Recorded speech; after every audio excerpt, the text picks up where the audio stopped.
my name is Memo. This is my channel, Houseplantygoodness, and essentially it's a place where I like to geek out about my big passion, which you might be able to see some of it behind me. It's tropical houseplants. Today in this video, I want to touch on a topic that I know some people are getting a bit more adventurous in trying to do this. I can talk a bit more from experience now because I've done this for the last 2 years, maybe 3 years.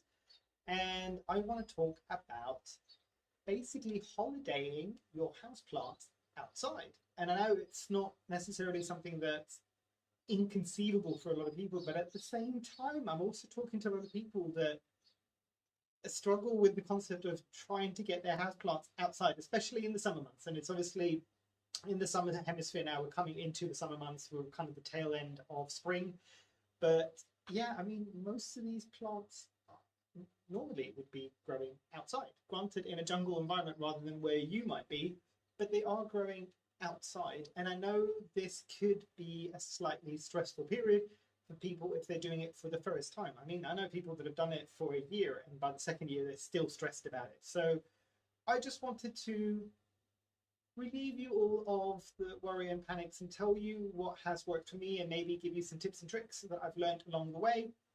Most of these might be relatively obvious, but I thought I'd share my experiences. So I've got my notes down here, but some of the topics that I'm going to be covering in this video are things like when to take your plants out, things like temperature, light, watering, fertilizing, transitioning in and out, so out and then back in, pests / other animals, that's a new one, and bees and pesticides or anything along those lines.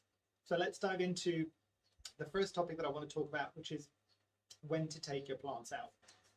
So this is an interesting one. When to take your plants out, it's going to be highly relevant to where you are. So for instance, if I was back home in the Med in Greece, I'd probably be taking my plants out a lot earlier than I would be here in the UK. And the main reason for this is things like the last frost, basically. So check in your area when generally the last frost might be. I've only just taken the plants out here because I'm relatively confident we're not going to have a frosty night. We're kind of at the tail end of May. People that are in the UK might still be cringing slightly at this because I think there are certain years that we've had frost until like June. But the temperatures are staying in the double digits Celsius at the moment. And I think that's usually a good place to kind of start with when you're going to be taking some of your plants out. So as long as it's above 10 degrees Celsius at night consistently, that would probably be the time that you can consider deciding to take things out. And what I would say is take things out first based on where their native environment might be. So for instance, with some Hoyas that I know that live at higher elevations and they do prefer a slight drop at nighttime temperatures, obviously not freezing temperatures, but a slight drop at nighttime temperatures, they might be the first things that go out. And things that are very, very sensitive to lower temperatures at night are probably going to be the last things that go out. So I won't just go, right, all of these plants are now going out. I will say some of these plants will go out now. Some of these plants will go out in a week, 2 weeks, 3 weeks time, and do it that way, basically, when you're taking the plants out. But I think the big thing for here is temperature, and specifically nighttime temperatures. So as long as as I'm saying, if it's 10 degrees at night or higher, generally speaking, your daytime temperature should be kind of the high teens, basically. So 17, 18, 19, and then higher still. So that's absolutely fine. So that is something that I would say you just need to be aware of where your nighttime temperatures are going to be, just purely because you don't want to shock them. And I will say this, they will take a beat to get used to it. Not as slow as it might be in a household environment, but with anything that you're taking outside, it could take a moment to kind of adjust itself as to what it needs to be doing. Just expanding a bit more on temperatures, and this will have an effect on loads of different things as well. So the average household environment, even in the summer, depending on kind of if you've got AC or if you've got fans blowing around, generally most household environments don't get blisteringly hot during the day. These plants that you're putting outside, depending on where you live, it might get very, very, very hot during the day. So just bear that in mind when you're taking things out, because it will have an effect in terms of how often you need to be watering those plants. Usually a lot more often than you would be doing indoors. And on that topic as well, and I'll expand a bit more, and this will touch loads of different things now, the environment of growing something outside versus growing the same plant inside, even if it's in the same pot and everything like that, is going to be drastically different. So let's think about light first. So what you might have your plant in your house, and you might have it in bright indirect light or even bright light. Let's start with the bright light, because that's a good example. Bright light would usually mean you'd have something like a cactus or succulent. Let's go with a succulent straight in front of a south facing window, so you can get as many hours of daylight as you can give it. If you then take that succulent and put it out in direct sunlight all day, it will really not like life. And I've done this thinking, I'm going to test this out a bit. Wow, the leaves will get sun stressed. If your plant can sun stress, it will go through water at an alarming rate, and it really won't be particularly happy, because bright light in a household environment is very different from it being pounded on by direct light for, say, 12 hours of a day from all directions. So just bear that in mind. You need to adjust it slightly. With most houseplants, not talking about succulents now, talking about kind of the more foliage houseplants, your philodendrons, your more arrows, your monsteras, and all these things. If it says bright indirect light, a lot of the times on a tag that you might be getting in a shop or like a plant store, or an environment like a big box store or a nursery, sometimes that light recommendation that they're giving you is light recommendation for outdoors, not indoors. So that's why a lot of times people struggle a bit with lighting in the house, but I've given it what it wants, but I'm just like, yeah, but it's slightly different because it meant outside, not in your house, and it's going to be slightly different. Same thing applies when you're taking plants that have been used to whatever condition you've had them in your household environment. So I'll give you a more specific example. If you've got something that you know is in bright indirect light and it's loving life in your house, in your apartment, when you take it outside, and this could be something that you can gradually change over time, give it medium light. Give it more sheltered, more shady location than you think it would probably want based on what it was getting in your house. And it will help it acclimate a bit more. And if you really want to, then you can start moving it slightly to a position where there's slightly more light, but definitely under no circumstances with most houseplants, put it in bright light outside all day long. They will really not be happy, and some of them will fry to a crisp. So just bear that in mind. You need to give them something that's relatively sheltered. Right. Something that is kind of an in-between place within this, and this I can talk from experience from back home when I was growing some of these plants as a child. Balconies are a good thing because they'll get more light than they would be getting indoors by a window, but it's a bit more sheltered and there's a bit more kind of shade that's going around. Porches, things like that, they will do really, really well in that environment. The way that I grow the plants that I have now outside, because I don't have a balcony and I don't have a porch, is I will generally grow them under trees, which again, if you think about where they're growing in the wild, they would be naturally growing under the tree canopy. So I will do that same thing to them, especially if I know that there's certain trees that create more shade than others. Basically, I will prefer to put them underneath those trees. And obviously the lighting situation outside will affect watering. So by default, your plant will be getting a lot more light outside, even in that slightly more shady location, compared to what you might have had it indoors. Even more so if you've been growing some of these house plants in a condition that's kind of under LED grow lights or any kind of artificial light. This is going to be very different for them. And an easy way that you can test this out is, I know they're not the most perfect thing in the world, but try downloading an app, usually they're free, with a light meter on your phone. Check the light that it's getting in the position that it was indoors and check the light situation or the light levels of where you're putting it outdoors, and you might be massively surprised at the difference of light level. What this will mean, and also because not just is the light going to be higher, but outdoors you'll have wind and it'll have a lot more movement. And I know some of you have noticed in my conservatory, I've got loads of fans working at any given time to create that motion of air that's happening in here, so I don't get issues like mildew or anything like that that's happening on the plants. But even more so outside, there's a lot more movement that's happening, it's a lot brighter. Your plant will invariably get through water a lot faster than it would if it's indoors. Now, I say this with slight trepidation because I don't want to cause anybody to lose their plants, but if I've had plants that indoors I'm watering once every 7 days, because that's roughly where they need watering or where they're drying out rather than just a set schedule, outside, depending on what part of the summer or late spring I'm kind of looking at, they might be getting either every 2 days or every day. And there's no rot that is happening because they're living kind of in a different environment, higher light levels, as I said, wind and all these things. So all of these will take part. So just try it out. As with everything, err on the side of caution.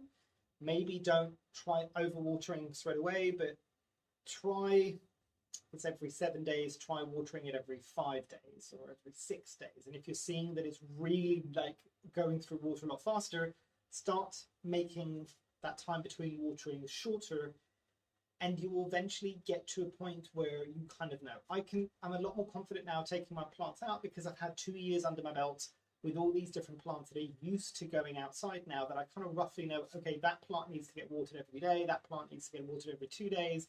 These plants can probably go for a bit longer, that's fine. So just adjust accordingly, because again, the environment is going to be slightly different. Not even that slightly, it's going to be drastically different.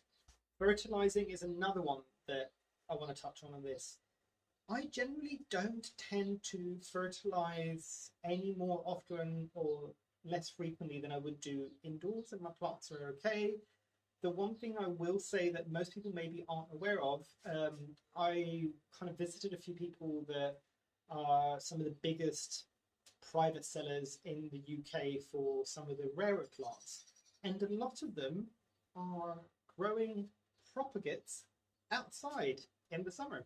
And guess what that means? Because I did ask them, just like, oh my god, that's a really expensive plant, and you've just got it outside in a bucket of water or in sphagnum moss or in something that's kind of enclosed, and they just say, yeah, because they propagate a hell of a lot faster than they would do if they were inside in that more controlled environment, believe it or not. And granted, these are the slightly hardier arrows that I'm talking about here, but still, that is something to bear in mind, that is something that you could be doing. And again, when it comes to fertilizing, use your judgment. If a plant, if you see it really liking the fact that it's outdoors and it's growing much more vigorously than you've ever seen it grow, and it can happen, and it does happen, then maybe see if you need to up how frequently you are using fertilizer. But again, use judgment there. Maybe don't fertilize more frequently at the same level, fertilize maybe more frequently at a lower dose, and just adjust accordingly. But yeah, expect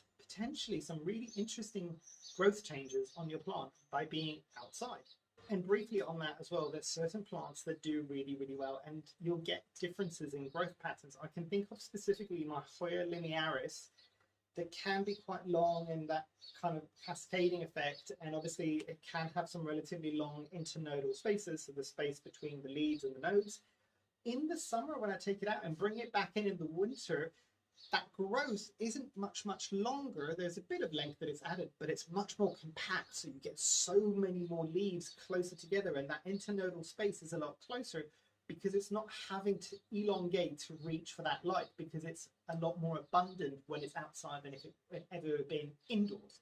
So that is something that's really cool. If you're getting the plant that's stretching a bit, if you try moving it outside, you might see that that space between the leaves starts to get a bit shorter, right? And in terms of transitioning, and I know some people will especially if you're doing things like seedlings and things like that. They'd say you kind of slowly need to harden them off to the outside, so you take them out for some hours of the day and bring them back in at night. All these things. I've never really done that with a lot of my houseplants. I'll kind of get them out there and just go, right, survive. And 9 times out of 10, that's fine. I might need to adjust a bit the location or the slight care that I'm giving it, based if it's a plant that I'm taking out for the first time and I'm not sure where it will like, but it will get there eventually, basically. On the outside, as I said, if you kind of pay attention to what I was saying in the beginning in terms of the temperatures and making adjustments on how you care for these plants, you should be okay on just taking them out at the right time. Now, bringing them back in, and I'll probably do a kind of returning your plant indoors from outdoors after the summer is gone. I'll probably bring that video around that time of the year, and I'll go into more details. But again, you're going to have to grapple onto the concept of temperatures. So when you're starting to see specifically the nighttime temperatures, because as we mentioned, the daytime temperatures are going to be a lot higher, those nighttime temperatures starting to drop a lot, especially if they're going definitely under the kind of 10 Celsius. I will usually, for most of my house plants, look at it and just kind of go, okay, at the stage where I know that it's getting into autumn and the temperatures are starting to go consistently around 12 or 10 degrees, I'll try to move it in a bit at that point, basically. The thing that you also need to keep an eye out is any signs of distress or any kind of cold damage on your plant. And I will say this as well, not for all plants, but a lot of houseplants, a lot of the slightly more hardy houseplants, if you accidentally leave it out and there is a light frost that will usually happen around autumn time, and you realize the day after, your plant isn't going to die on you straight away. It can probably take that one night, not all of them. It can probably take that one night, as long as you bring it in straight away after that and try to kind of rehab it and deal with any kind of cold damage that might have occurred, then you're fine. But with a lot of the plants, that's the big thing, is you need to bring it in when the temperatures are kind of changing. The daylight hours are going to be changing as well, but that doesn't affect them quite as much as the temperature does. You also are going to need to start bringing back a bit on the watering. But again, if you're putting them out in a garden or anything like that, you're probably putting back on your watering anyway because of rain, because rain might have started. And that's something that even in the summer, you might get some rainy days. Don't panic about that with your plant. It's good, they'll get watered. And as long as they're free draining, as long as there's drainage holes at the bottom, then you should be fine. Talking about drainage holes, actually, sorry, this has come to me as I was talking. If you're going to put a pot with drainage holes directly onto soil, which is good for the reason that it will just, the water will drain into the soil underneath the pot, especially if it's sitting on soil, rather than a dish, that's fine. The only thing that you're going to have to bear in mind at that point, and this is again circling back to them bringing them back in, when you bring them back in, pests, you need to check for pests. And it might also be pests that aren't necessarily going to kill your plant, but it might be pests that you might not want in your house, basically. So a little earthworm might have come in and you might not want it to, most of the time it won't necessarily harm the plant. Or things like isopods. So isopods, and I think they're called wood lice here, are actually things that you would put in as caretakers in terrariums to kind of essentially get rid of some of the dying matter. So it's not necessarily anything that's going to harm you, but you personally might not want that in your house plant soil in your house, so then it starts going out in your house. But just bear that in mind. And again, obviously check for any of the usual pests. So has your plant picked up anything like spider mites or anything like that outside and you're then bringing it in? Just do that. I would usually, as a precautionary method, when I'm bringing them in, most things will just get sprayed down with something like neem oil, potentially, before they're then brought back into the collection. If you can, it's always good to kind of isolate them for a few days before you introduce them to the collection that's still been indoors over the summer months. But yeah, that's something that you definitely need to be looking at. And on the topic of pests, and this is an interesting one, and again, I can only talk about my experience. I don't know from what other people are experiencing. I find it really interesting because a lot of my plants that might have pests indoors and I take them out and they've still got the pests outdoors, there's a lot more bugs out and about that will quite happily munch on the pests. So a lot of the times, some of the other bugs out there will take care of your pest problem for you. Not always.